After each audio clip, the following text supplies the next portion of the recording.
Hola, hola amigos, bienvenidos a otra charla más sin café. Esto va creciendo de verdad, vamos mejorando poco a poco y recuerden que esta charla sin café consiste en tener pláticas que ayuden a nuestro crecimiento personal, familiar, vida cristiana, etcétera. Entonces aquí estamos para platicar, conversar, lo hacemos sin café y por eso se llama charla sin café. Platiquemos, muy buenas noches, que Dios los bendiga a todos. Y aquí listos para una nueva charla sin café, una nueva experiencia. Espero que sea eso, una muy buena experiencia para todos. Muy bien, pues hoy fíjate que estaba meditando sobre algunos temas de interés común y que nos ayudan a todos a nuestro crecimiento espiritual. Tiene que ver con el cómo leemos la Biblia. Yo me acuerdo que toda la vida, al menos a mí siempre me han dicho, o así lo he aprendido en todos lados, que lo primero que tengo que hacer como recién convertido, y para leer así toda la Biblia en general, entenderla mejor, es leer el Evangelio de Juan. Pero tiene un año que empecé a estudiar a profundidad la carta a los romanos, y ahí me di cuenta que todo cristiano debería leer primero la carta a los romanos. No sé, es un punto de vista muy personal. Estuve con otro pastor en una enseñanza que estaba dando precisamente a los romanos y él dijo eso, que él se convirtió con un estudio de la carta a los romanos y se me hizo muy interesante. Es muy interesante. Y mencionó eso también que el misionero que lo llevó a los pies de Cristo le dijo que antes de leer Juan leyera la carta a los romanos. Se me hizo muy curioso desde ahí, entonces empecé a profundizar más y de verdad me di cuenta que si todo cristiano entiende a profundidad la carta a los romanos, no sé, pero entendemos mejor el Evangelio. A mí se me hace muy interesante. La carta a los romanos es una teología en sí misma y es una teología muy profunda, pero curioso, al mismo tiempo al alcance de la gente. Sin embargo, uno tiene que ser también precavido en dogmatizar, empieza por aquí y empieza por aquí o empieza por allá. La verdad es que la palabra de Dios te va a dejar huella. La palabra de Dios, ¿sabías que hay quien se ha convertido leyendo un solo versículo de Salmos? Wow. Conozco a alguien que se convirtió, que se encontró una hojita de esas que los cristianos ya no quieren, sus Nuevos Testamentos ya los desprecian, los olvidan, los dejan por ahí, se van deshojando y una hojita estaba volando ahí en la basura y la encontró y se puso a leerla. Yo me topo con él y le digo, ¿qué haces? Y me enseñó lo que estaba leyendo, Proverbios. Y a partir de ahí se convirtió. Es que has dicho algo muy, muy cierto, ¿no? Toda la palabra de Dios es inspirada y útil. Toda es útil para enseñarnos, para redarguirnos, para corregirnos, para instruirnos. Y es viva y eficaz. Toda. Sí, es como espada de dos filos. Pero ¿no te parece que dijiste también algo muy importante, el no dogmatizar qué libro es más importante? Y por siglos hemos dicho que el más importante para empezar un discipulado básico es el Evangelio de Juan, porque nos han enseñado así, la tradición cristiana nos ha enseñado que es el Evangelio o el libro más sencillo de entender. Pero apenas estábamos llevando un curso a la par tú y yo sobre el Evangelio de Juan. Sí. Y resulta que no entendíamos nada de Juan, o sea, no conocíamos nada de Juan. Ahí nos dimos cuenta de que es otro mundo. O sea, siempre hemos entendido e interpretado mal el Evangelio de Juan. Entonces yo me pongo a reflexionar, ¿qué le estamos dando a un recién convertido? Creo que lo más sencillo, creo que lo más elemental, creo que no estamos dando realmente un verdadero estudio del Evangelio de Juan. Yo más bien creo que es un sistema de lectura bíblica. O sea, comenzar por Juan a mí me parece excelente, Yo me adhiero a esa idea. Ahora escucho empezar por Romanos. Bueno, lo voy a hacer. Terminando mi plan de lectura que llevo ahorita, voy a comenzar por Romanos y ya te platico. Es que mira, sería nuevo para mí. Como dices, todos los libros de la Biblia son muy interesantes. El Evangelio de Juan básicamente nos aporta el creer en Jesucristo. O sea, es muy enfático. Esto os escribo para que creáis que Jesús es el Hijo de Dios y para que creyendo tengáis vida en su nombre. Es muy repetitivo. Creer en el Señor Jesucristo. Y a todos los que le recibieron les dio potestad o el derecho de ser hijos de Dios, ¿no? A Tomás le dice, no seas incrédulo, sino creyente. Y es lo que necesita un recién convertido, creer en el Señor Jesucristo. Creer. Eso es lo básico. Es una palabra que se repite con mucha frecuencia en el Evangelio de Juan. ¿En el Evangelio de Juan? Sí, cree. Al que cree, debes creer, etcétera, etcétera. Pero resulta que el Evangelio de Juan tiene muchos más detalles. Por ejemplo, tiene los gran yo soy, tiene el estudio del logos, las características del logos, ¿sí? Tiene las señales que apuntan precisamente hacia las revelaciones teológicas del verbo de Jesucristo. Entonces hay muchos detalles que al recién convertido no le enfatizamos porque le damos precisamente lo básico, lo que necesita, digamos, la leche espiritual, y está bien, pero nos estamos perdiendo de otro. Ahora, Juan tiene bastante material que ofrecer. Pudiéramos platicar toda la vida del Evangelio de Juan. Pero te voy a dar mi punto de vista. Romanos no se queda atrás. Romanos presenta el Evangelio de una manera completa. Ojo, se ha creído que Juan es evangelístico porque invita al creer, pero no me dejarás mentir. Juan no es evangelístico. Juan sirve para confirmar a los, bueno, en aquel entonces sirvió para confirmar a los cristianos judíos que estaban siendo desviados por las herejías gnósticas y filosofías en general griegas. Entonces, Juan sirve para confirmarlos en la fe y para ayudarlos porque estaban siendo perseguidos. Solo en el Evangelio de Juan se utiliza la palabra aposinagogos, que quiere decir expulsados. Al ciego de Juan 9 lo expulsaron de la sinagoga, aposinagogos, fuera de la sinagoga. Y expulsado de la sinagoga implicaba no que ya no pudiera entrar a una sinagoga, sino desaparecía perdía su nacionalidad. Sí, desaparecía del pueblo de Israel.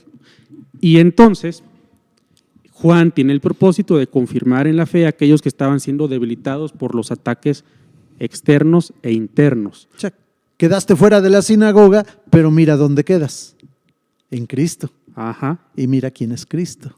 Sí. Cristo es el verdadero templo. Muy importante el estudio del templo en Juan. Sí, claro.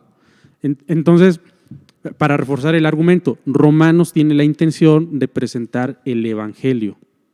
¿No te parece que una persona que apenas conoce a Cristo o da sus primeros pasos en la vida cristiana necesita conocer qué es el Evangelio, el sistema de la justicia de Dios, la ira de Dios? Porque fíjate que Romanos comienza con dos grandes revelaciones.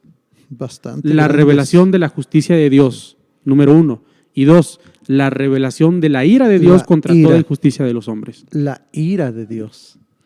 Y la gente lo entiende. Es más, la gente tiene algo en su corazón que como que les dice que deben de oír de la ira de Dios.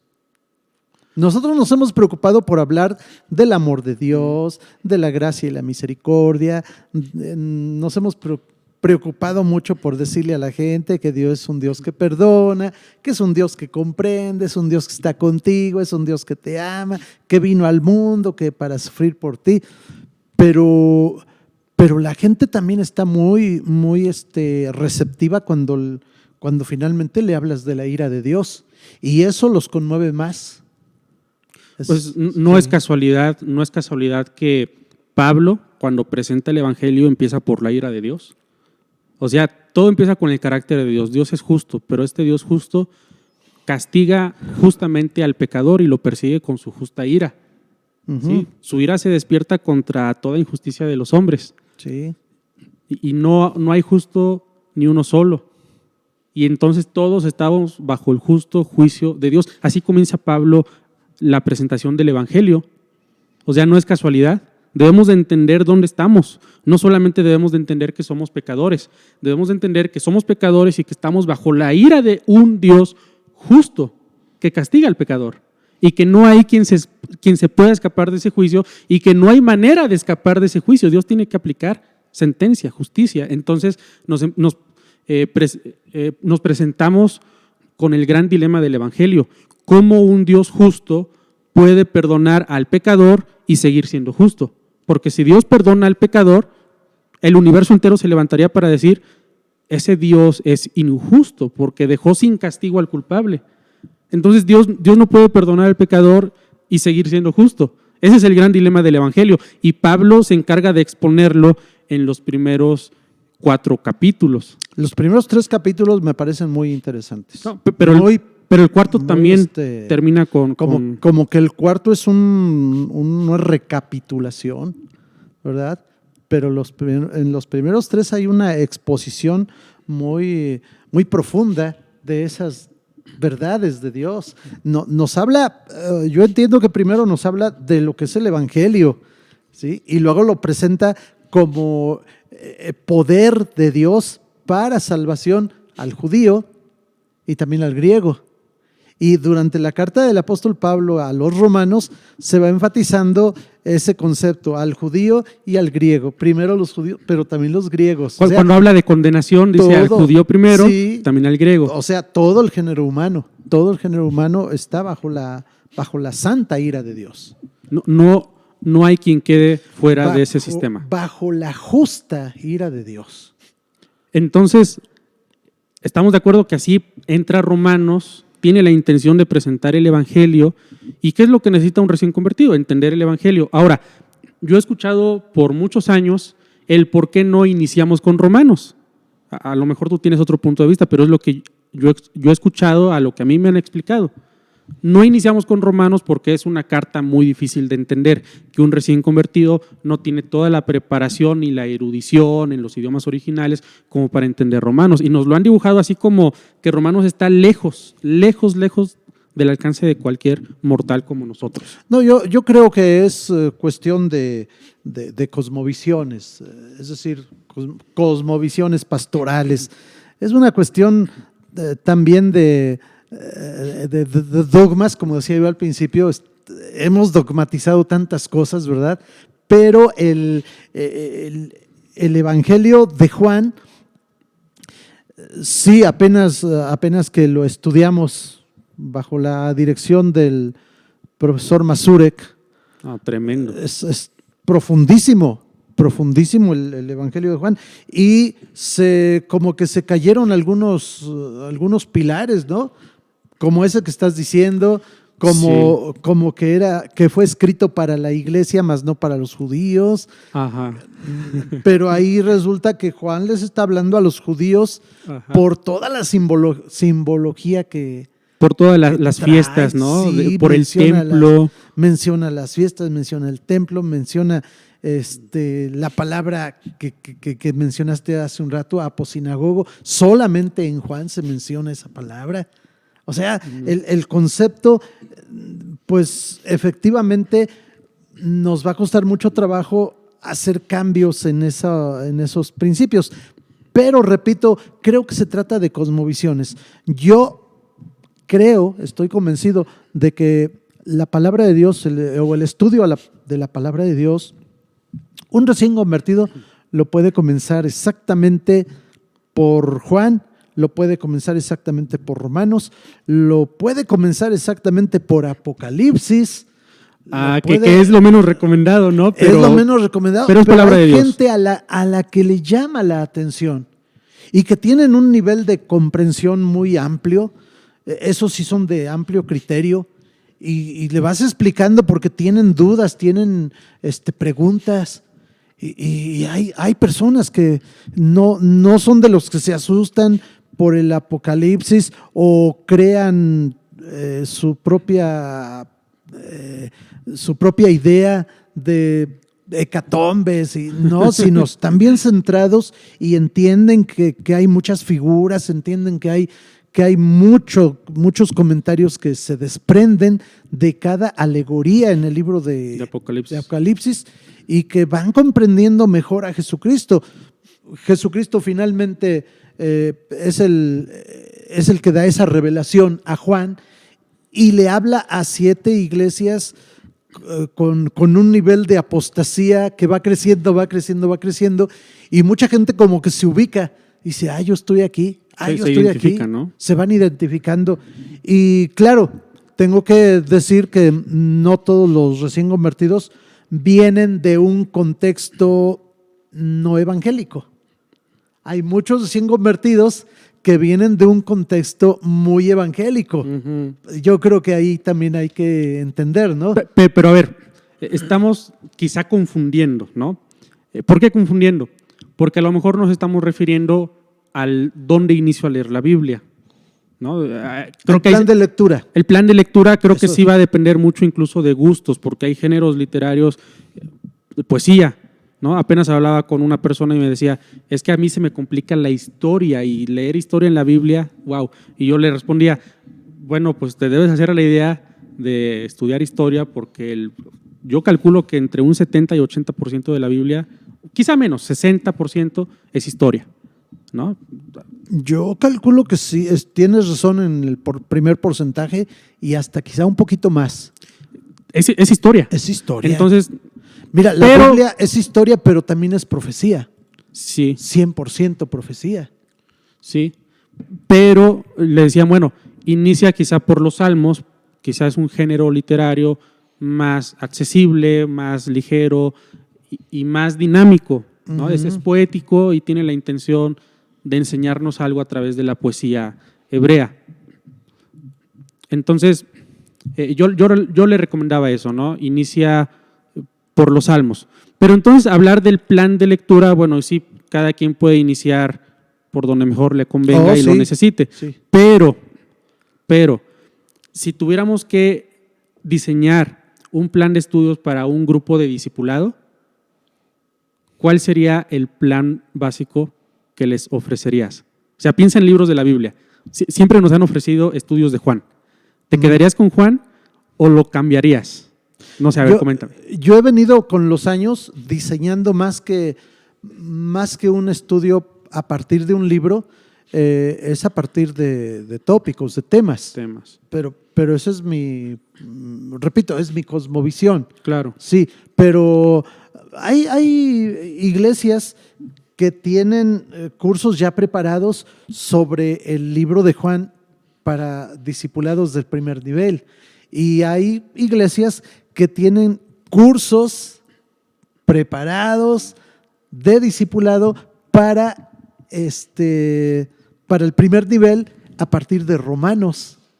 Y conocí una iglesia que también se hizo muy popular por ahí, bueno, entre nosotros, por allá por los años 90, ¿sí? Hace unos 30 años, que nos enfatizaban mucho de la iglesia, que daba cursos para recién convertidos a partir del libro de Lucas. Órale, no me lo imaginaba. El Evangelio de Lucas, y cursos ya bien hechos, bien establecidos, y nos invitaron a estudiarlo y nos dieron algunos manuales, y de hecho el pastor que tuvo esta visión levantó como 4 iglesias, hasta donde yo sé. Órale. Levantó como 4 iglesias a partir del libro de Lucas, y aquí en Puebla él estuvo trabajando de esa manera. Órale. Y bueno, aquí no quedó una iglesia formalmente levantada, pero sus inicios fueron así. Wow, me quedo impresionado. Yo nunca había pensado en Lucas. Creo que tiene mucho que ofrecer. Fíjate, no sé, me hace un poco de ruido Lucas, porque igual por mucho tiempo lo hemos aislado del contexto del mismo autor, que es Lucas. Uh-huh. Y lo hemos dejado como un género narrativo, histórico, y lo hemos aislado, ¿no? Como evangelio. El evangelio de las minorías, de los pobres, ¿no? Porque es el evangelio de los niños, de las mujeres, que en aquel entonces eran grupos marginados. Y pues sirve mucho para contextos como Latinoamérica de hoy. Pero, no sé, tío, me hace ruido, porque siendo honestos, Lucas hay que leerlo a la luz de Hechos. O sea, es Lucas Hechos. Sí. Y Lucas Hechos tiene grandes referencias proféticas del Antiguo Testamento, precisamente por la revelación de los últimos días. En los postreros días derramaré de mi espíritu sobre toda carne. Y entonces Lucas empieza con esa proclamación profética. Fíjate cómo profetizan Zacarías, María, Elizabeth, el mismo Juan Bautista. Jesús también tiene un éxtasis profético en cierto momento. Entonces, eso se replica ya después, ya no en personas aisladas, sino en grupo, en el grupo del aposento alto, Pentecostés. Todos profetizan. Y después profetizan en la casa de Cornelio y en Samaria, y profetizan en Éfeso, donde estaba una docena de discípulos. Entonces, tiene una intención carismática, digamos hoy pentecostal, que no sé si sea lo más adecuado para una persona o para un grupo de personas que está iniciando en el evangelio. Te digo, no sé, me hace ruido. ¿Puede funcionar? No lo he probado, pero me hace ruido. Sí, es obvio. Muchos no lo... De hecho, es el único pastor que yo he oído que trabaja así. Ahora, y le puede dar resultado numérico, pero también conozco iglesias y pastores que utilizan, así como dices, por tópicos, pero no sé, me parece que funcionan más como grupos de estudio express. No hay una comparativa secular, pero les dan, digamos, una capacitación de empoderamiento, porque eso parece, te empoderan. Has venido a Cristo, eres nueva criatura, estás aquí para reproducirte y en 8 clases te capacito ahora cómo tú vas a presentar un plan que atienda las necesidades de las personas, y en 8 clases ya eres un evangelizador y hasta estás a cargo de una célula. Entonces, se me hacen muy express, pero les funciona y tienen mega iglesias.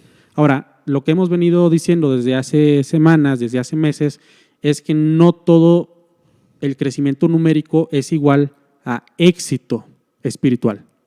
Definitivamente, yo considero que una vez más tengo que usar la palabra, ¿cuál es la expectativa del pastor? La cosmovisión pastoral para cada iglesia, para cada grupo, para cada recién convertido. Y nunca había yo prestado atención en esa forma de decir, están empoderando a la gente que se convierte a Cristo, lo están empoderando para que llegue a ocupar cierto cargo, para que llegue a ocupar cierto liderazgo, para que ya empiece a producir fruto al 30, al 60 y al 100 por uno. Eso quizá corresponde a un pensamiento ya muy empresarial. Eso, y eso es lo que no me gusta, o sea, que pensemos en iglesia como empresa. Pero no se trata de eso, porque entonces no hay un cristiano que va creciendo. Es como si a un niño le empiezas te brincas el kinder y lo metes a la secundaria, y de que aprende, pues no sé cómo le van a hacer los profesores con tantos sistemas que hay, ¿verdad? Tantos lavados de cerebro, y de que aprende, y ahí lo vas a ver repitiendo como cotorrito, repitiendo, y ya es lo que pasa. Que, así como paréntesis, sin salirnos del tema, es lo que pasa. Un niño preescolar, fíjate que no está capacitado ni para leer ni para escribir. La actividad de lectoescritura la comienzan posterior a los 6 años. Entre los 6 y los 8 años, cada niño tiene su propio nivel de desarrollo. Algunos empiezan a los 6, otros hasta los 8, y hay que dejarlos crecer. Pero los forzan, desde el kinder los forzan a leer y a escribir. Y es increíble. Mira, el niño tiene un cerebro mega capaz para hacer eso y más. Pero aprende. Pero pasa, no, fíjate, pasa lo que tú dices, repiten como loros. Más bien. Porque no comprenden la lectura. Ya. Repite si hablaste de fonemas. ¿cómo? De comprensión de lectura, ¿no? Comprensión de lectura, si no la tienen. No. Y lo mismo pasa con un cristiano, un recién Exactamente. convertido. Entonces, se debe el cristiano, el que se convierte a Cristo, va a ir creciendo de manera muy personal, o sea, él solito, de manera muy natural y muy personal, va a ir creciendo. Si lo forzas a que vaya dando ciertos pasos y que ya tienes 3 meses y tienes que dar el segundo paso y ya cumpliste otros 3 meses y el siguiente paso y lo llevas al 5.º nivel. Ya suena como multinivel, ¿no? Sí, no se trata de eso. Al cristiano hay que darle su oportunidad de que él vaya desarrollando una relación, mira, con Jesucristo, con el Espíritu Santo, con el Padre, que es nuestro Dios, ¿verdad? Pero Claro. también debe ir desarrollando una comprensión de su familia cristiana. ¿Quién es la iglesia? ¿Quién es el pastor? ¿Por qué se le dice diácono? Y lo tiene que ir comprendiendo poco a poco. ¿Por qué se hizo líder de jóvenes? ¿Por qué se hizo músico en el grupo musical, en el grupo de alabanza, como se les llama ahora? ¿Por qué es el líder de los diáconos o de los ujieres? O sea, yo no puedo tomar a un recién convertido y ubicarlo aquí. ¿Sabes qué? Vas a aprender a ser diácono y lo meto ahí que empiece a aprender. No, a lo mejor él siente de parte de Dios y tiene, poco a poco va desarrollando ese concepto de que para él es muy claro que va a ser un evangelista y yo lo quiero meter como diácono. Ahora, sí, hay muchos que desde el principio, tú como pastor dices, este varón pinta para maestro, pero no le puedes dar una clase y decirle, empieza a hacer tus pinitos, dando clases a un grupito, a otro grupito, para que vayas aprendiendo, desarrollando tu liderazgo. No, tienes que darle su tiempo de madurez, de que vaya aprendiendo él solito a comprender quién es en Cristo. Entonces yo por eso he desarrollado algunos, pues no manuales precisamente, pero sí tengo la idea bien, bien clara, ¿no? A un recién convertido, en cuanto me lo empieza a pedir, yo le voy mostrando quién es ahora en Cristo. Mientras claro, él no me pregunte, yo no le puedo decir, ahora eres un hijo de Dios. Porque a lo mejor yo cometo el error que antaño cometíamos mucho, ¿no? De decirle, bueno, como ya hiciste tu oración de decisión, ahora eres un hijo de Dios. Sí. Y hasta le preguntábamos, ¿no? Así me enseñaron. Hasta sí, le preguntábamos, ¿qué eres ahora? Y él se quedaba, y entonces uno le ayudaba. Eres un hijo de Dios. Correcto. Ahora soy un hijo de Dios. Ahora Jesucristo vive en tu corazón. ¿Dónde vive ahora Jesucristo?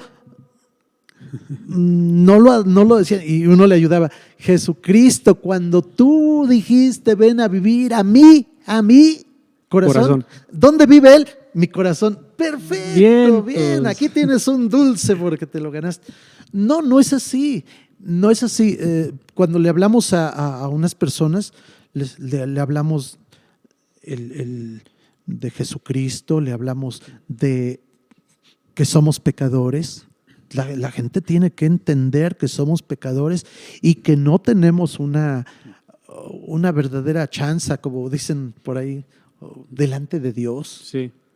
Dios es muy justo, es muy santo, y un pecador no puede acercarse así. Tiene que entender que es pecador, no solamente de labios para afuera decir, sí, yo soy pecador. No, él tiene que entender en qué consiste el ser pecador. Sí. Y humillarse ante los pies de Jesucristo y pedirle, Señor, perdóname. Y entonces cuando tú logras que él entienda que es un pecador y que necesita el perdón de Dios, ahí ya entras tú como pastor, como guía espiritual para decirle la manera de pedirle perdón a Dios es esta. Así dice la Biblia. Uh-huh. Bien, ahora, todo esto que estás mencionando se me hace muy importante porque la iglesia está mal. O sea, tenemos una iglesia en crisis y no hablamos de Iglesia Filadelfia, ¿no? Aunque estamos dentro de, pertenecemos al sistema de crisis. Hablamos de la iglesia de Jesucristo, la iglesia universal. Ni hablamos de asambleas de Dios tampoco. ¿No?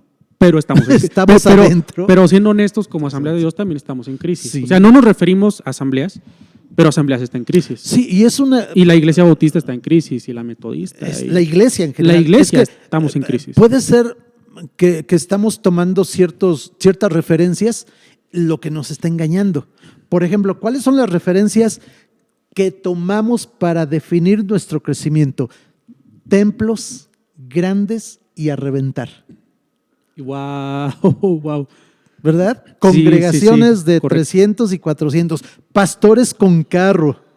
Uh-huh. No, si no tienes carro, no eres un buen pastor. Sí. Y tiene que ser un buen carro. O sea, a un pastor no se le puede permitir que ande trayendo un carro, una carcachita. No. Tiene que ser un buen carro, porque si no, ¿qué tipo de pastores? Esos son los valores que nadie nos ha enseñado. Mira, para explicar. Sí, explícame. Yo nunca he oído a un superintendente, a un líder distrital o nacional que diga, pastores, deben de tener un carro para que se vea que están en crisis. No, al menos en nuestra denominación no está ese valor, pero va adentro. ¿No te parece que es cultural? O sea, hay cosas que no sí. se dicen, pero están a nuestro alrededor. Están ahí, están nadando ahí y no somos capaces de detectar o más bien de denunciar esas cosas. Y bueno, estamos aquí quizá no para denunciar, no queremos ser amarillistas, pero sí para reconocer e identificar qué nos está fallando y qué podemos hacer, ¿no? Y sí. Fíjate, yo he estado meditando por mucho tiempo qué es lo que está fallando en la iglesia, porque a ver, tenemos, como dices, iglesias grandes, tenemos ministerios, tenemos liderazgos, grupos de alabanza, que ya de verdad no le piden nada a cualquier artista secular. No. O sea, tenemos grupos de excelencia, maestros de música. Casi profesionales, ¿eh? Son profesionales. Ya de plano. Sí, o sea, hay niveles y de los altos niveles son profesionales, son maestros de música. O sea, literal, sí. Maestros de música. O sea, tenemos pastores preparados en las mejores escuelas teológicas, sí, con los mejores profesores que dominan idiomas bíblicos o que dominan los idiomas. Bueno, una cosa es que los conozcamos. Tú lo conoces más a profundidad que yo, has estudiado más que yo, pero hay quienes dominan verdaderamente los idiomas bíblicos. Sí, entonces, ¿qué es lo que nos está fallando como iglesia? Yo creo que, o sea, es todo el sistema lo que está fallando. Pero no podemos corregirlo todo si no vamos a las raíces. Tenemos que ir al mismo evangelismo, al evangelismo y discipulado, ¿sabes? Y todo comienza con los métodos de evangelismo. Me gusta mucho cómo Paul Washer destroza los métodos modernos de evangelismo y dice que, por ejemplo, las 4 leyes espirituales están mal.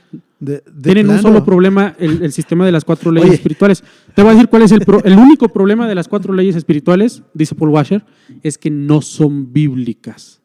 Wow, a mí me tambaleó. A mí me tambaleó que cuando me dijiste, oye, fíjate que Paul Washer así. Las 4 leyes espirituales, ¿cómo? Pero si yo me convertí con las 4 leyes. Casi. No, era nuestro caballito de batalla de la gran mayoría de pastores, evangelistas, hermanos de iglesia que hablaban de Cristo. 4 leyes espirituales, era una ley que nos las supiéramos. Wow. Quien no se sepa las 4 leyes espirituales no es cristiano, así de plano. Así es que cuando me dices que Paul Washer no comparte esa idea y máxime que la destroza, entonces yo dije, caray, ¿quién es Paul Washer para destrozar las 4 leyes espirituales? Sí. Ahora, Paul Washer puede decir lo que quiera y no todo lo que diga Paul Washer va a ser autoridad. Pero si somos como los de Berea, que eran nobles, iban a las Sí. Escrituras, y somos honestos, escudriñamos la palabra de Dios, pues no es que no sean bíblicas, pero quizá no es el sistema de Dios. O sea, al decir que no son bíblicas no queremos decir que dicen herejías, pero al decir que no son bíblicas queremos decir que quizá no es el sistema de Dios para alcanzar a los perdidos. Yo sería capaz de hacer una pregunta esta noche, una pregunta muy pertinente. ¿Cómo dice la Biblia que debemos de evangelizar?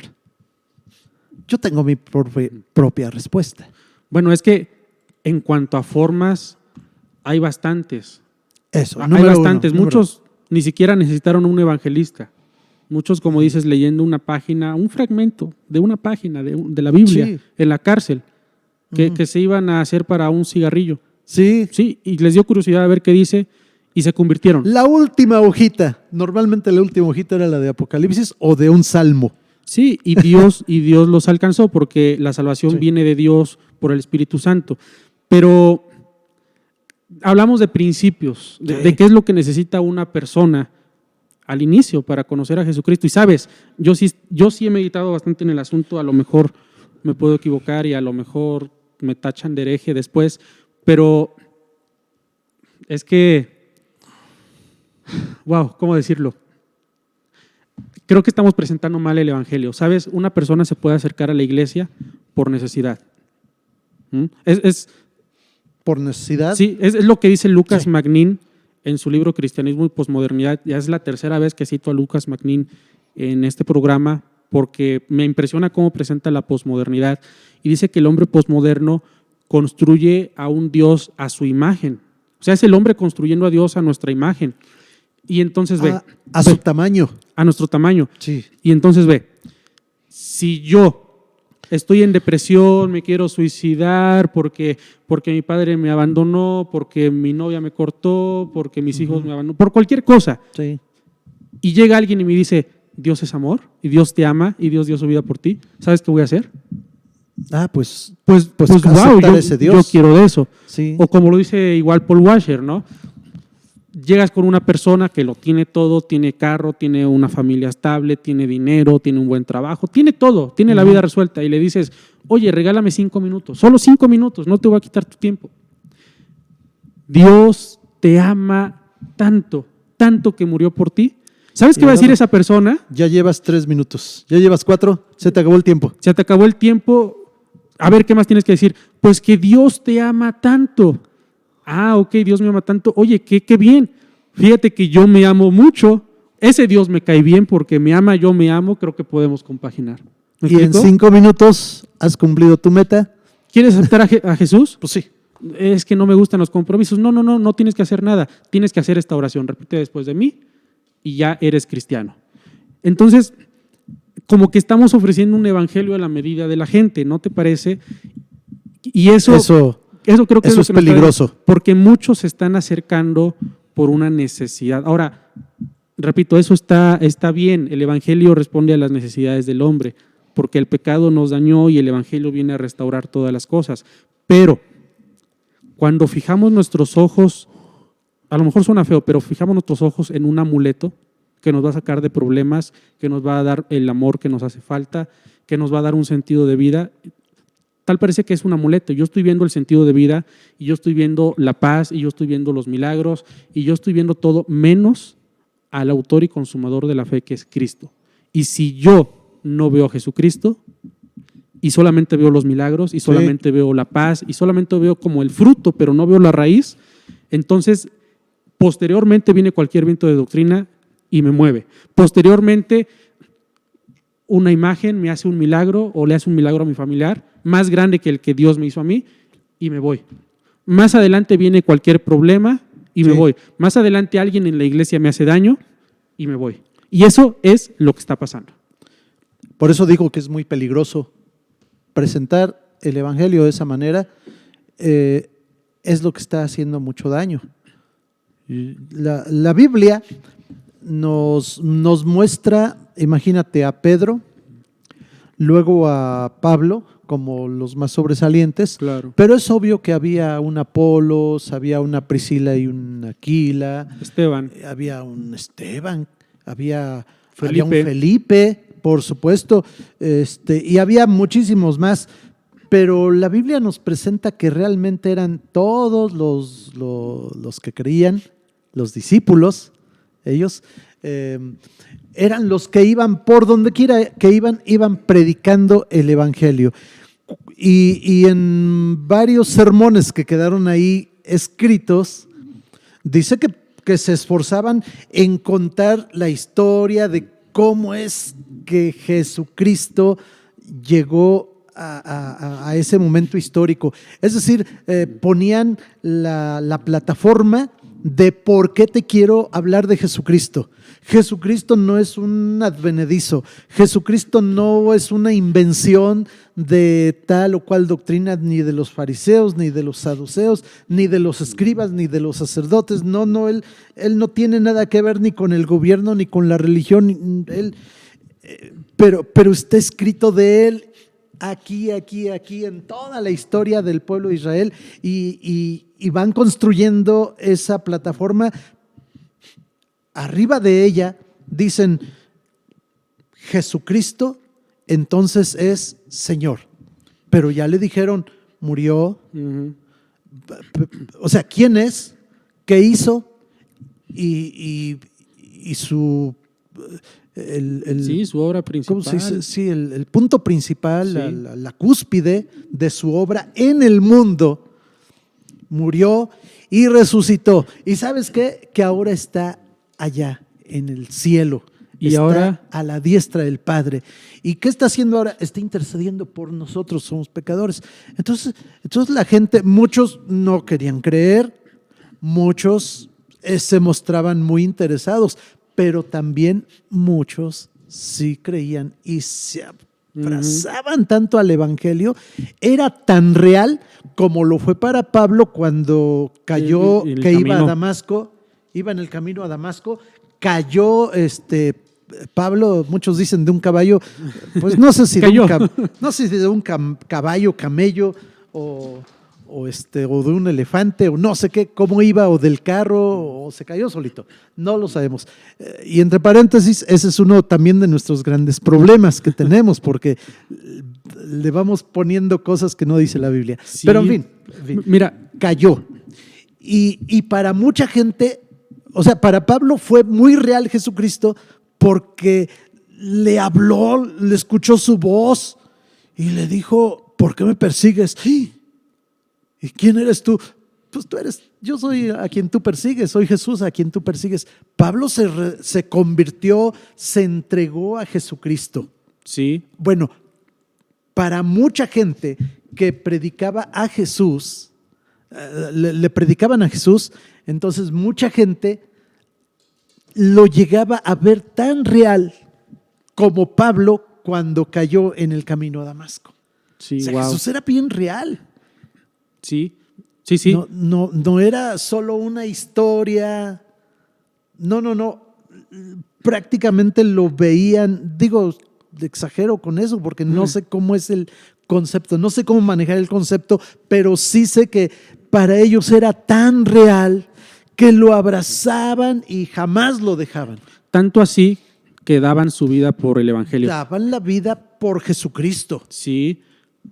Ahora, yo quisiera contarles parte del testimonio de mi vida, porque yo crecí siempre en la iglesia como hijo de pastor y pues yo creía que tenía mi vida resuelta por el ámbito espiritual, ¿no? Y como todo adolescente, pues a mí me impresionaban mucho los mensajes, los sermones que ayudaban a encontrar el sentido de vida. Era un adolescente, necesitaba encontrar el sentido de vida y los mensajes motivacionales, pues me ayudaban, me encantaban. Iba a los congresos para escuchar los mensajes motivacionales y pues salía bien tocado, decía yo, por el Espíritu Santo, ¿no? Pero llega un momento que leyendo la Biblia, me doy cuenta de mi condición y me doy cuenta que soy hijo de Adán. O sea, yo soy hijo de Mario, aquí de carne. Sí. Pero dice la Biblia que somos hijos de Adán. O sea, tenemos por herencia la culpabilidad de Adán, el pecado de Adán. Sí. Y eso me condena y eso no sabes cómo me destrozó, porque dije, no importa cuánta justicia yo pueda adjudicarme por mis buenas obras, todo eso viene a ser trapos de inmundicia. Yo tengo pecado en mi corazón y me vi desnudo ante la justa ira ¡Wow! de Dios. O sea, yo no tengo un testimonio así impresionante que me fui a las drogas y que fui a la cárcel y de ahí Dios me rescató y me iba a suicidar. Yo admiro a las personas que tienen esos testimonios y digo, wow, Dios es poderoso. Yo no tengo un testimonio así, pero mi testimonio es tan impactante como el del mismo Pablo, porque yo creyéndome justo, caí desnudo ante la justa ira de Dios, me di cuenta de mi realidad y entonces dije, ¿y qué necesito para ser salvo? Grité lo que la gente en Pentecostés gritó al sermón de Pedro. Pedro, ¿y qué hacemos para ser salvos? Y la respuesta fue la misma del apóstol Pedro. Cree en el Señor Jesucristo Sí. y bautízate y serás salvo. Y entonces yo dije, necesito a Cristo. Y a partir de ahí empezó como una cacería por mensajes cristocéntricos, mensajes de la cruz. Y me empezó a enojar cada vez que un predicador contaba su testimonio, su vida. Y yo decía, predicador, está muy bonita tu vida, pero yo necesito palabra, yo necesito conocer a Cristo. Y entonces empezó un hambre por conocer a Jesús, me metí al instituto bíblico, empecé a devorarme la palabra de Dios, porque yo quería conocer a Cristo. Y te digo, empezó un celo santo por el mensaje de la cruz. Y empecé a comparar, dije, a ver, algo está pasando con el mensaje. ¿Por qué la gente no tiene la misma reacción que yo? Yo quería que todos reaccionaran como yo, o sea, que todos entregaran su vida así, apasionados a Cristo. Pero dije, algo está pasando. No les están predicando a Jesús, les están predicando cómo ser mejor persona, les están predicando cómo vencer el miedo, les están predicando cómo crecer en las finanzas. Y Cristo no estaba en su predicación. Y entonces empecé a estudiar la Biblia y dije, a ver, vamos a ver la versatilidad del mensaje apostólico. Pedro, lo que ya dijiste, Pedro pues utilizaba diferentes métodos, se paraba y hablaba en las multitudes, predicaba ahí después de un milagro, después de levantar a un paralítico, pero siempre había un mensaje. Jesús es el Hijo de Dios que fue declarado con poder por la resurrección de entre los muertos. Él murió, resucitó al tercer día, ascendió a los cielos y ahora manda a todos los hombres en todo lugar que se arrepientan. Ese era el mensaje. Pablo, vamos a ver si Pablo tenía algo diferente. Pablo tenía muchos métodos. Pablo predicaba en la cárcel, predicaba en areópagos, en los ágoras, ¿verdad? Predicaba en escuelas, predicaba en sinagogas, predicaba persona a persona. El método es lo de menos. Había un mensaje. Cree en el Señor Jesucristo y serás salvo tú. Y no le cambiaban, no lo cambiaban. Y no lo cambiaba, era el mismo, no importa dónde parecían discos rayados, pues. Era el mismo mensaje. Sí, y digo, bueno, vamos a ver, Felipe, Juan, el que tú quieras, Esteban murió predicando a Jesucristo, predicó desde Moisés, ¿no? Todo el Antiguo Testamento. Sí, hizo toda una apología. Cómo Dios liberó al pueblo de Israel. ¿Y todo para qué? Para demostrar que Jesús era el Mesías, que había de venir el profeta más grande que Moisés y que ahora todos debemos de creer en Jesucristo. Y yo dije, bueno, algo está mal. Vamos a ver predicadores posteriores. Carlos Spurgeon. Spurgeon era cristocéntrico, predicaba siempre de Jesús. Jesús no faltaba en sus sermones. Juan Calvino, Lutero se apasionó por la justicia de Dios en Cristo. John Wesley predicando de Jesucristo a las multitudes y diciendo siempre, arrepiéntanse y vuélvanse a Jesucristo. Jonathan Edwards era muy también, tenían diversos temas, el más conocido es Pecadores en manos de un Dios airado, pero siempre. Ese tema, cuando lo predicó, lo que causó un avivamiento. Pero siempre estaba Jesucristo en sus sermones. Y entonces yo llego a los predicadores modernos, esos que vemos en YouTube, y no veo a Cristo. Bueno, honestamente yo no veo a Cristo. O veo un Cristo construido a las necesidades del cliente. Un Cristo que te da sentido de vida, que te da autoestima, que no quiere que te suicides, que es todo amor, que es tu amigo. Y sí, eso es Cristo, pero como que son verdades a medias. Verdades a medias. Sí, como que son verdades a medias. Por eso, otra vez, yo considero que se debe de hablar de Jesucristo centrando a la gente exactamente en ese mensaje y darle una El discipulado, más que discipulado, porque el discipulado también lo malentendemos. Sí, mira, todo el evangelismo Sí. lo entendemos. Sí, Comenzando con la gran comisión, ¿qué dice Mateo 28? Reina Valera y realmente todas las traducciones al castellano dicen, vayan y prediquen. a todas las naciones. Sí. Ahora, si vamos al griego, no es la traducción correcta. Dice mientras van, mientras viven, mientras caminan. Sí. Yendo por el camino, hagan discípulos. Sin distinción de personas. Eso es a todas las naciones, a todas las etnias. Sí. Sin distinción de personas. Pero el imperativo es hagan discípulos. O sea que Mientras el evangelismo es hacer discípulos. No es vayan a todo el mundo. Ni tampoco es predícale las 4 leyes espirituales en 5 minutos y encárgate de que hagan la oración del penitente. No, es hagan discípulos. Ahora, todo esto se tiene que ver a la luz también de otros pasajes. Por ejemplo, Hechos, cuando en el capítulo 1, versículo 8, recibiréis poder cuando haya venido sobre vosotros el Espíritu Santo. ¿Y qué cosa? Me Me seréis seréis testigos. testigos. Pero la palabra testigos, ¿qué significa?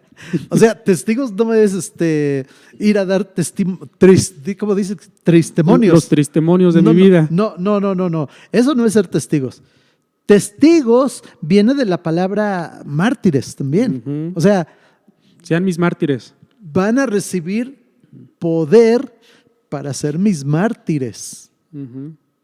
Eso es lo que se tiene que tomar en cuenta. Ahora, entonces, tomando en cuenta todos estos pasajes, uno dice, bueno, el discipulado también lo hemos estandarizado. Lo hemos sujetado a una serie de clases de 15, de 16, de 8 clases. Sí. Y ya terminaste tu discipulado, ya. No. Sí, ya estás listo para lo que sigue. Ahora, no. No. Parece que hay muchas iglesias que se casaron así con el concepto que maneja Rick Warren de las 4 estaciones. Toma el ejemplo de las bases del béisbol, el home run, la primera, segunda, tercera base y llegar otra vez a la casa, ¿verdad? Entonces son 4 estaciones y se casaron con la idea, no entendieron el principio y entonces ahora dicen jocosamente, jactanciosamente, dicen, estamos en la segunda base ahorita. O estamos en la tercera estación, o apenas vamos a empezar con la primera. ¿Y a qué se refieren eso? Pues que van caminando estandarizadamente para alcanzar ese nivel. Claro. Pero no, el discipulado tampoco es así. No. El discipulado debe ser muy...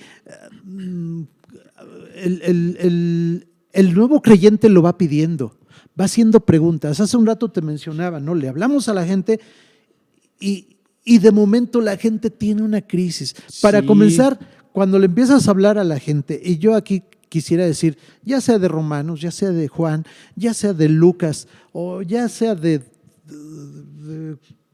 tú háblale de Jesucristo, sin ningún libro de la Biblia, pero preséntale a Jesucristo tal y como lo dicen las Escrituras. Claro. Ok, bueno. Y entonces...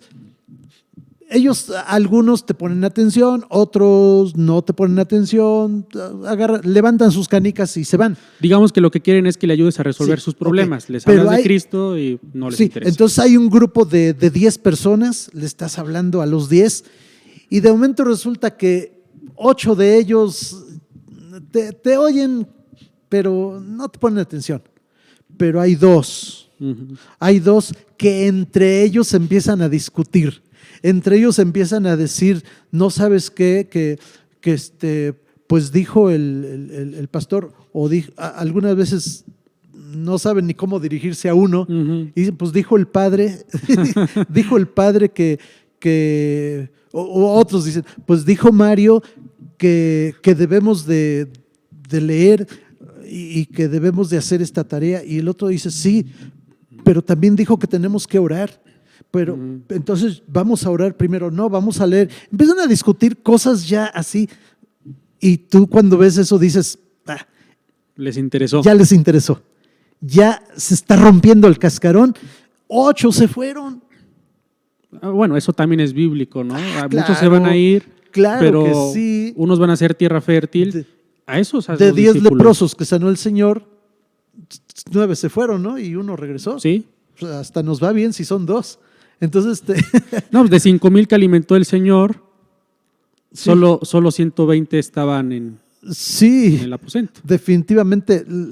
Aquí hablamos de minorías, por supuesto, ¿no? Entonces, cuando ves tú que empiezan así, o que empiezan, oye, no está bien que andes con ese señor, acuérdate que él es casado, ¿eh? Oye, pero no te metas en mi vida, no, le vas a ver en la noche, le voy a preguntar a don Mario. y cuando empiezan esas crisis, entonces tú dices, están en el proceso de romper el cascarón. Ahora, déjame aquí hacer un como paréntesis para hilar lo que estamos diciendo, ¿no? Hablamos de los métodos de evangelismo, la presentación del evangelio. Por ahí estamos mal. Hay que presentar a Cristo. Ok, presentamos a Cristo.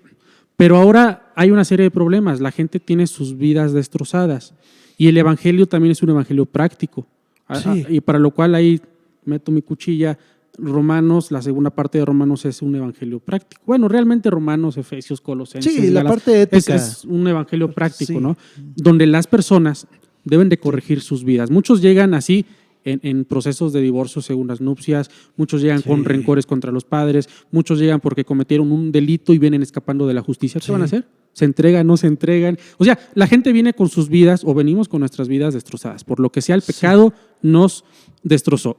Y ahora, y los evangelistas de multitudes que rentan estadios se llevan la parte fácil, se llevan los aplausos porque forzan a la gente ahí con cierta Sí, manipulación sí, sí. de la retórica que utilizan. 5,000 o 100 personas, no sé, pero son muchas, levantan sus manos, incluso muchos cristianos ahí Sí. levantan sus manos y ya el evangelista dice, tomen fotos, 5,000 personas aceptaron a Jesús. ¡Pum! Sí. Se va, recibe los aplausos Sí. y la gente le ofrenda. El problema es que los pastores y maestros en las iglesias locales nos quedamos con el paquete de ayudar a las personas con lo que estás diciendo. Sí, porque a ti como pastor te llega el encargado, el coordinador de la campaña y te dice, pastor, hay 500 boletas de decisiones de convertidos que están cerca de tu iglesia, te las entrego. Ujú. Tú ni los conoces, Sí. ellos no te conocen. A quien vieron es a un evangelista ahí Ujú. con carisma, así que cae bien, que habla bonito. A ti no te conocen. A tu gente, a los hermanos de tu iglesia no los conocen.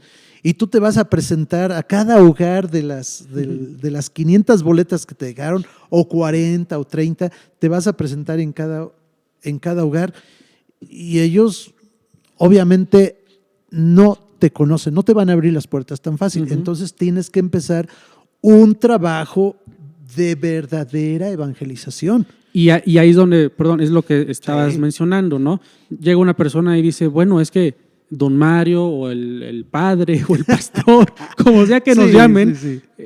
dijo esto, dijo que debo de regresar con mi mujer o dijo que debo de perdonar y la gente empieza a discutir diversos temas acerca de su vida y ahí es donde viene una segunda parte del discipulado, ayudar a las personas Sí. en la perfección cristiana. Ahora, Y es donde muchos también nos quedamos porque decimos, ya hizo su oración, ya tomó 5 clases, ya lo bautizamos, ya ponlo de líder. Y resulta que no ha madurado. que ya es líder pero no ha madurado. No ha madurado, no presenta esos signos de madurez. Y ahí te ¿verdad? va.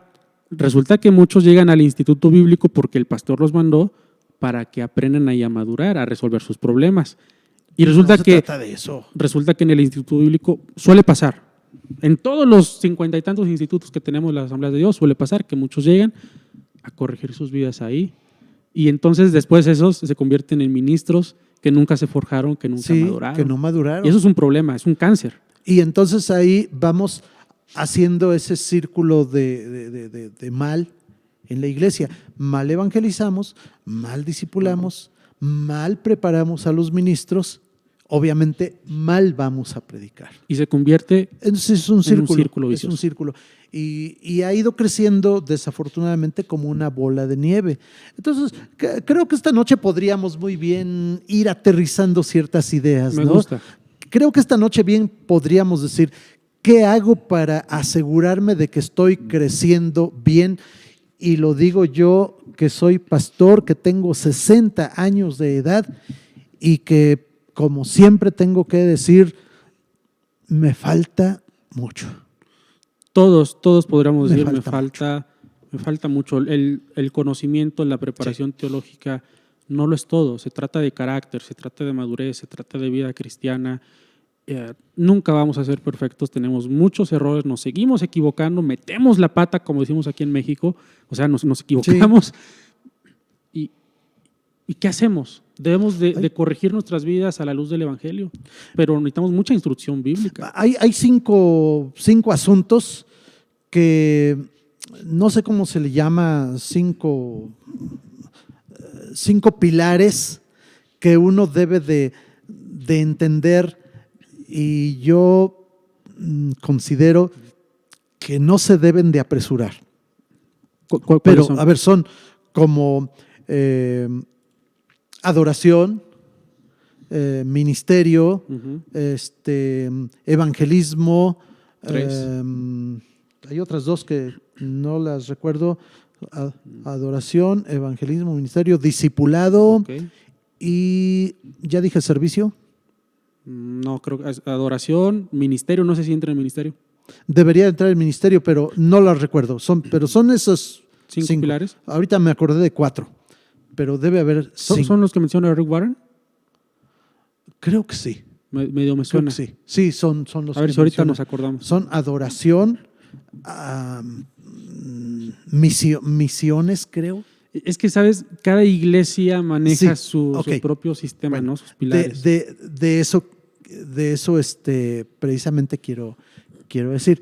Son 5 como que las que nos han inundado, y estamos trabajando en esas 5. Porque es muy lógico, ¿no?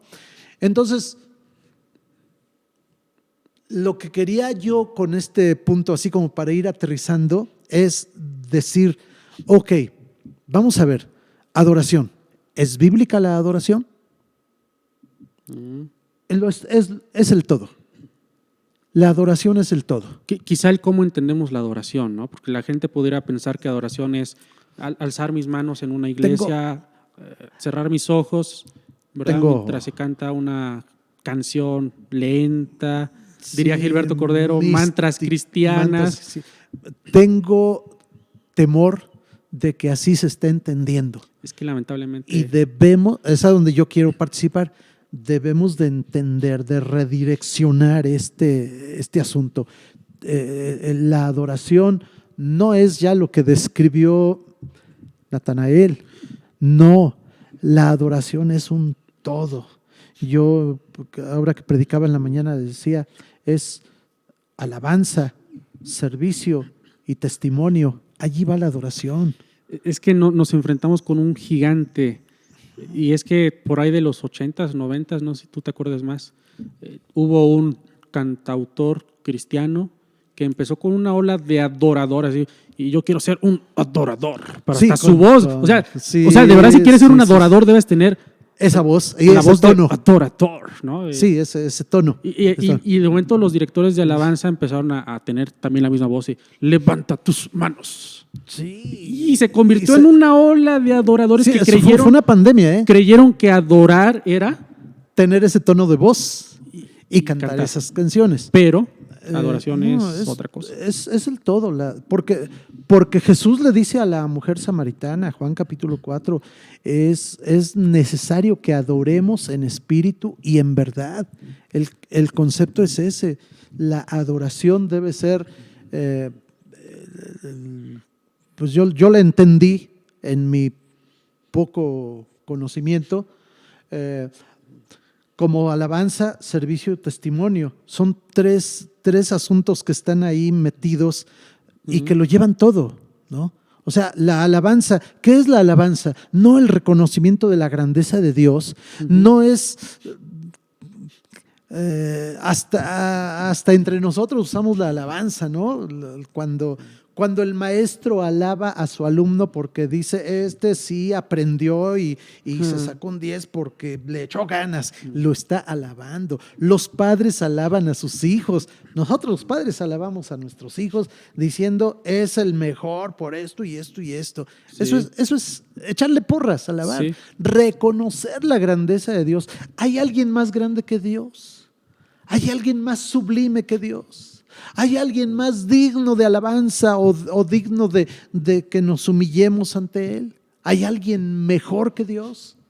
¿Hay alguien más sublime, más alto, más grande, más poderoso? No, solo Él. Entonces a Él tenemos que dar la gloria.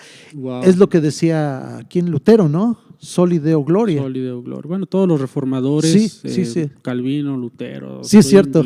Sí, es cierto. Arminio, sí, todos los reformadores era parte de su bandera. Ahora, ¿por qué nosotros nos debemos de pelear por esa bandera? ¿Porque es de los reformadores? No, creo que a Dios, solo a Dios, toda la gloria y toda la alabanza. Bueno. ¿Sabes? Hay un problema con la adoración, porque ahorita que estamos reentendiendo qué es la adoración, pues debemos de mejorar nuestro sistema, ¿verdad? De doxología a Dios, que es darle la gloria a Dios, es el Soli Deo Gloria. Y hay un problema. Hace, no sé, como año y medio o 2 años, platicaba con una persona y me decía que estaba en contra de la teología, del estudiar teología. Número 1, decía, vuelve a las personas frías espiritualmente. Y número dos, te aleja de una vida de adoración, porque te metes tanto en el estudio que te aleja de una vida de adoración. Pero apenas también, hace como 15 días, escuchaba un sermón de Steve Lawson, me acuerdo más del apellido, Lawson.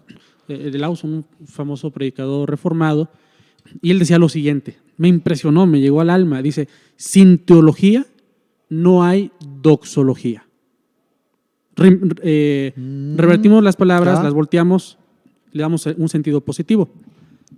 Entre más teología, más doxología. Por lo que acabas de decir, sí. ¿Hay alguien más grande que Dios? No, pero ¿cómo vamos a conocer a ese Dios más grande y su magnificencia?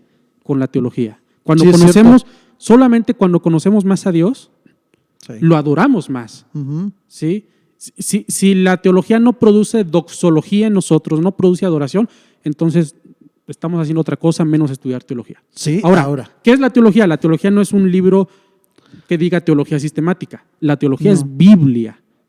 La Biblia es teología. La Biblia es la teología. La Biblia habla de quién es Dios. Y en la medida que yo conozco más a Dios, entonces lo adoro más.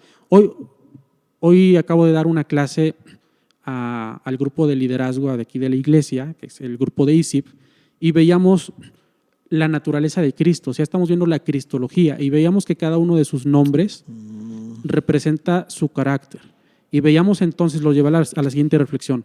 Cuando nosotros mencionamos un título del Señor Jesucristo, lo estamos adorando. Fíjate, cuando yo digo, Jesús, tú eres el Cristo, estoy diciendo que Él es el ungido de Dios. Y cuando yo digo que Él es el ungido, hacemos referencia a que Él fue el escogido para salvarnos. Jesús, tú eres el Cristo. Y pudiera quedarme horas contemplando esa frase, Jesús, eres el Cristo. Lo que significa para nosotros. Cuando yo digo, Jesús, tú eres el Señor. Sí. Mucho cuidado, les decía, mucho cuidado decir, Jesús, tú eres el Señor de mi vida, como algo poético, y que con mi vida no demuestre que Él es el Señor. No es el Señor de mis finanzas, no es el Señor de mi tiempo, no es el Señor de mi familia, no es el Señor de mis decisiones. Porque por un lado digo, Jesús, tú eres el Señor. Pero por otro lado digo, ay no, Señor, mi diezmo no, mis ofrendas no, porque pues tú sabes, tengo gastos. Entonces no soy congruente. Cuando hay títulos que no utilizamos, siervo y profeta, o el logos. Fíjate, si yo digo, Señor, el verbo, el logos, grandioso logos, que eres eterno, preexistes con el Padre, eres creador, eres luz, eres vida. Solamente en mencionar los títulos de Cristo produce en mí doxología, adoración. Pero si yo no conozco teología, o entre menos teología tenga, dice Lawson, menos adoración. Y yo creo que esto Qué es tremendo es, muy una gran importante, verdad. Es muy una gran importante verdad. para la vida de adoración. Servicio, ¿qué me dices del servicio? Es que Hay quienes, perdón, pero No, hay también. quienes dicen, me gusta servir al Señor cantando. Ujú.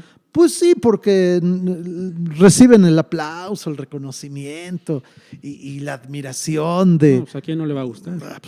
Pues sí. A mí me gusta.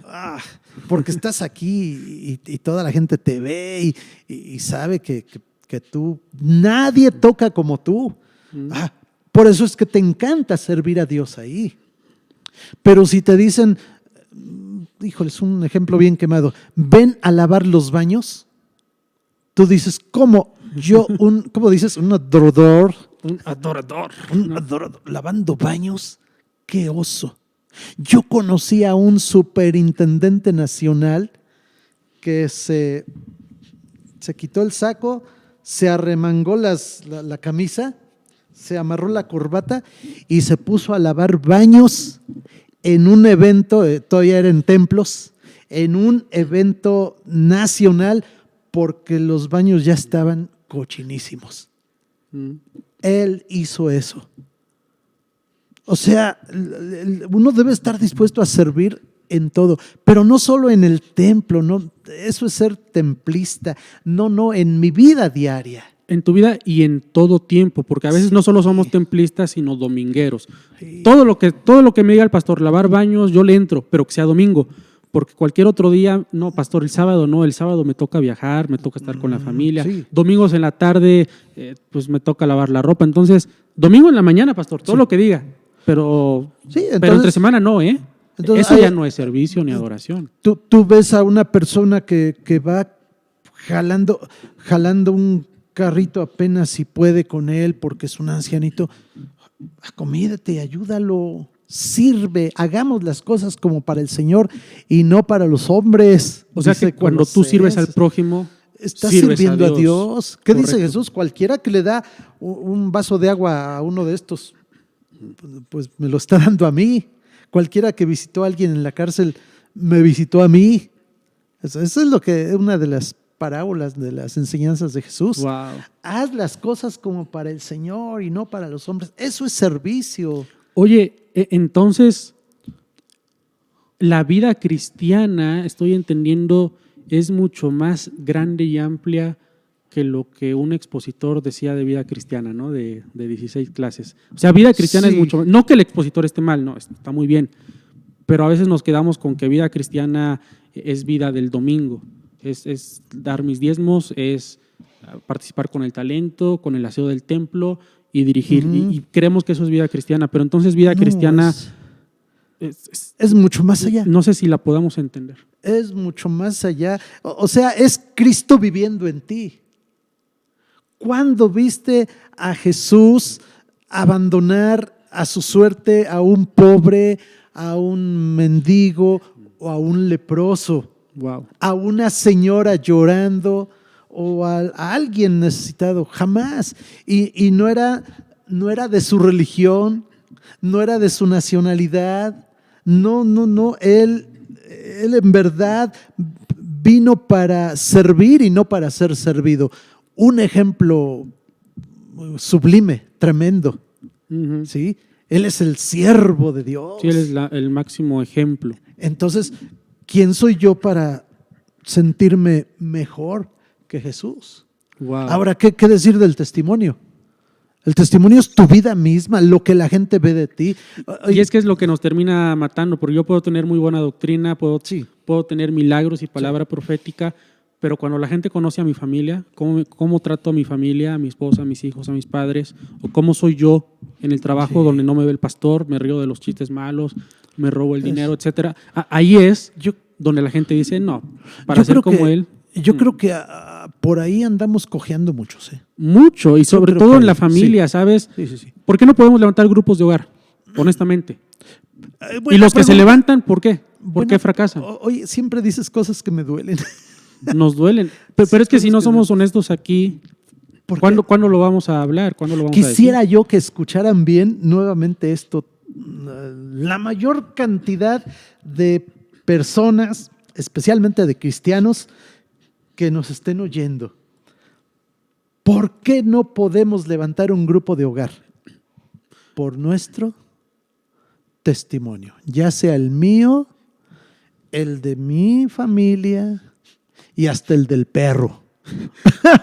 Y ahí sí es tristemonio, literal. Sí, sí, definitivamente. Es que ahora tendríamos que entrar en otro tema, pero igual, grupos de hogar no quiere decir que conviertan su hogar en un mini templo. No, grupos de hogar quiere decir que simplemente hay que estar abiertos para darle la oportunidad a un vecino, a un amigo, a un pariente, a alguien, a que se vaya a tomar ahí sí un café. Hay una charla con café. Ahí sí se presta una charla con café. Vean una película. Hay películas muy bonitas.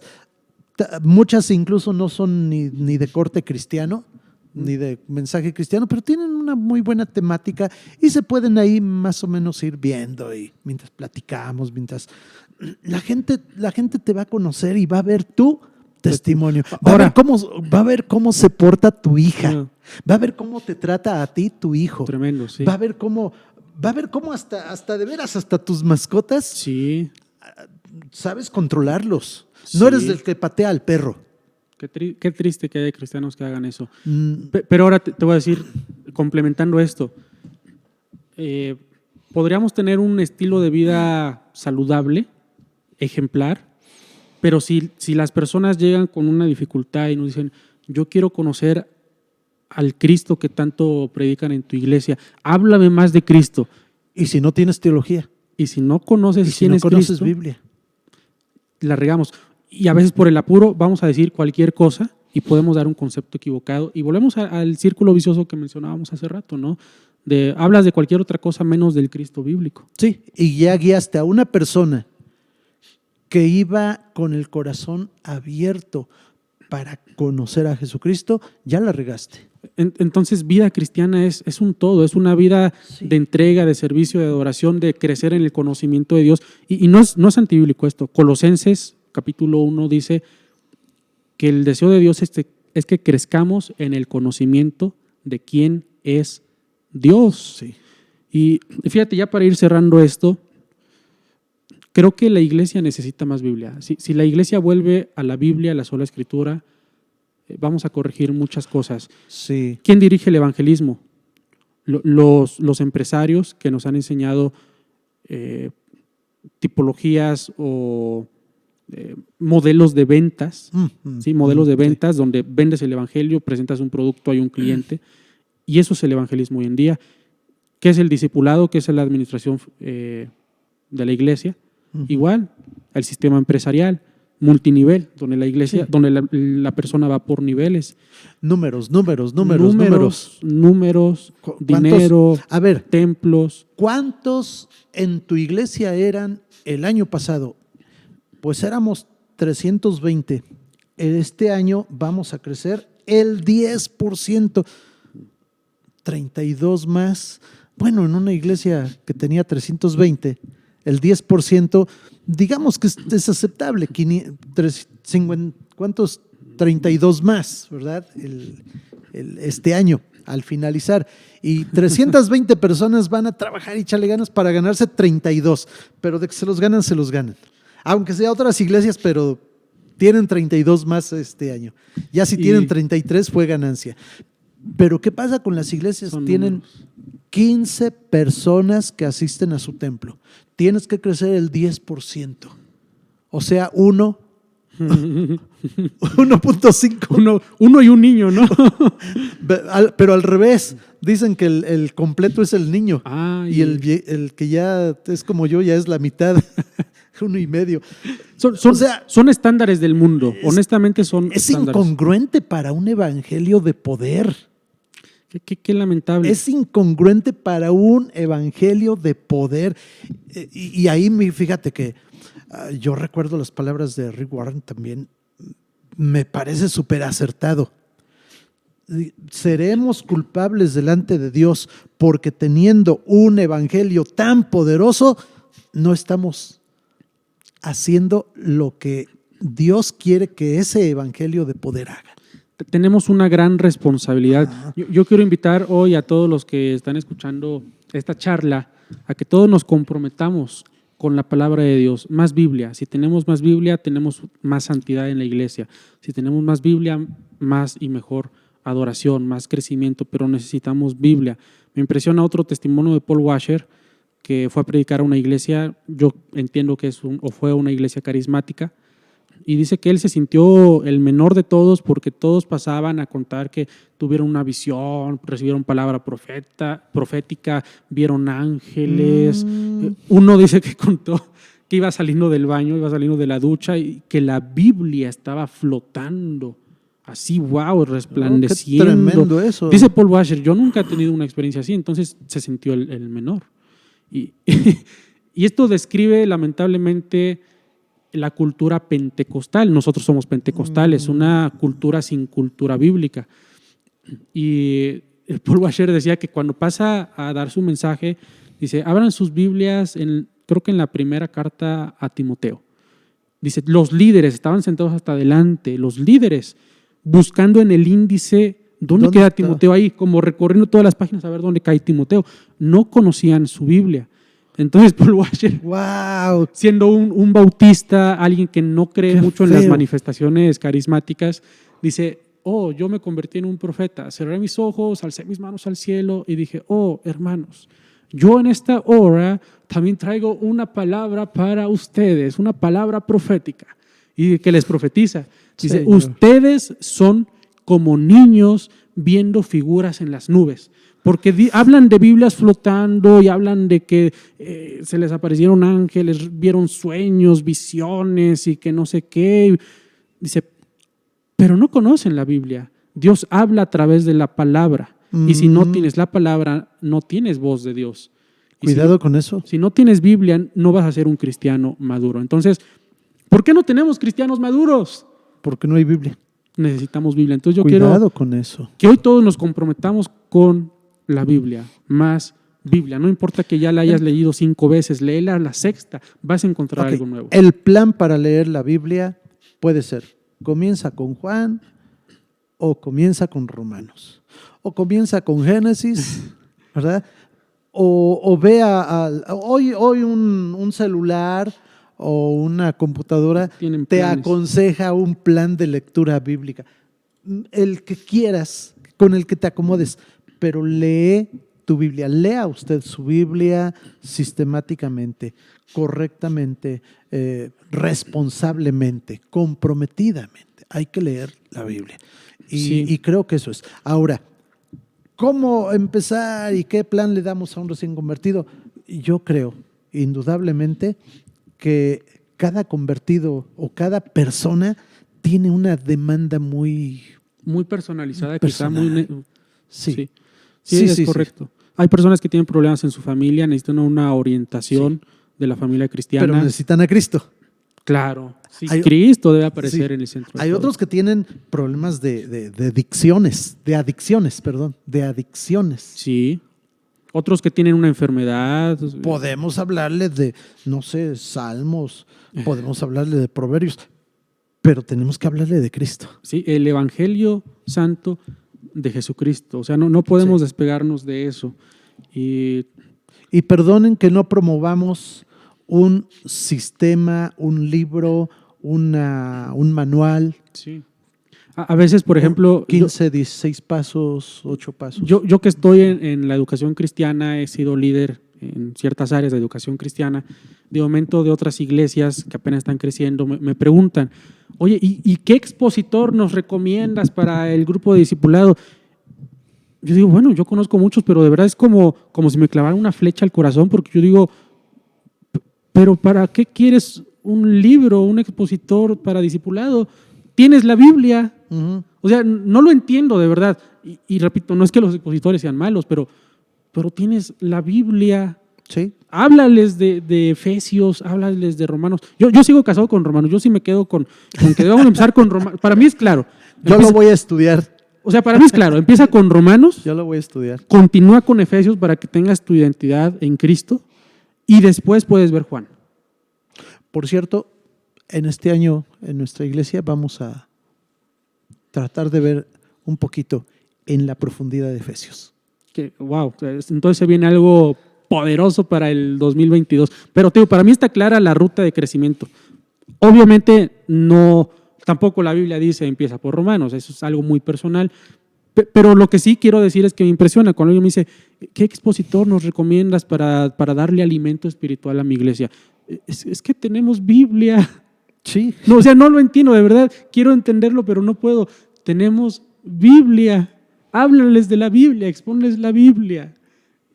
Si somos más bíblicos, seremos mejores hijos de Dios. ¿Qué necesito para crecer? A mis 60 años, Biblia. Biblia. Biblia. Antes bien, creced en la gracia y el conocimiento de nuestro Señor y Salvador Jesucristo. Cuando alguien pregunta, oye, ¿algún libro que me recomiendes? Porque lo han dicho, yo me dedico también a la venta de libros y me dicen, oye, ¿algún libro que me recomiendes para tratar mejor a mis hijos? Es que, mira, a mí me conviene recomendarte un montón de libros porque yo vendo, pero no se trata de vender, se trata de que tú crezcas y lo que tú necesitas es Biblia. Biblia, tienes tu Biblia, lees la Biblia. Alguien de momento me preguntan igual para su familia o cómo vencer la depresión, cómo vencer los temores. Tienes la Biblia, tenemos Biblia.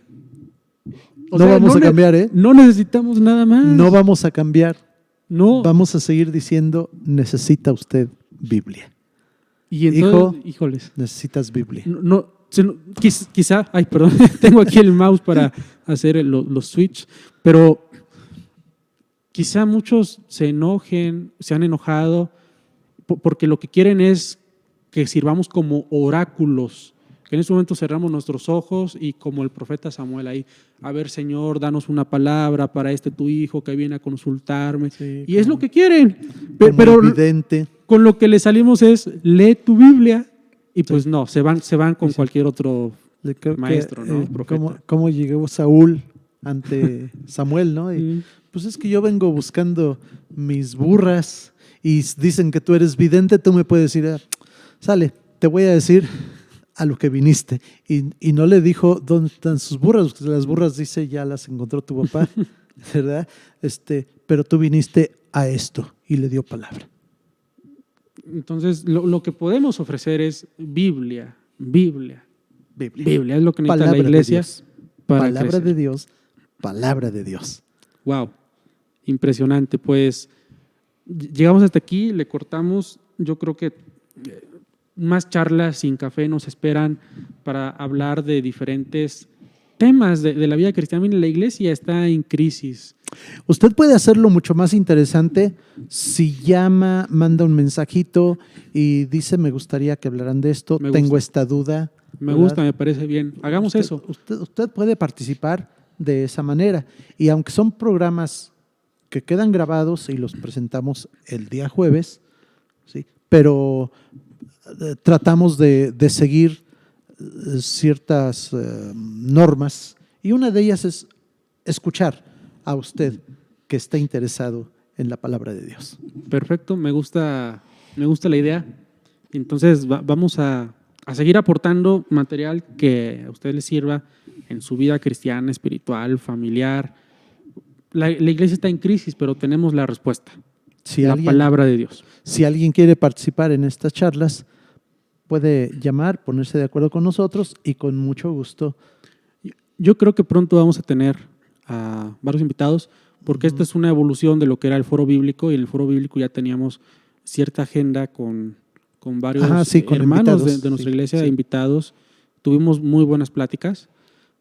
Como esto es otro formato, igual hay que platicarlo, pero muy pronto tendremos a diferentes invitados aquí, igual conversando varios temas. Entonces, compártanos qué temas les gustaría que conversáramos, que platicáramos. Lo vamos a tomar en cuenta, vamos a elegir a las mejores personas para el tema. Igual si quieren escuchar a alguien, lo vamos a traer. Y pues, ¿qué más decir? Nos vemos. Porque siempre estamos pensando en usted y lo expresamos en nuestras charlas sin café. Buenas noches. Ha sido un gusto platicar con ustedes. Natanael, que Dios te bendiga.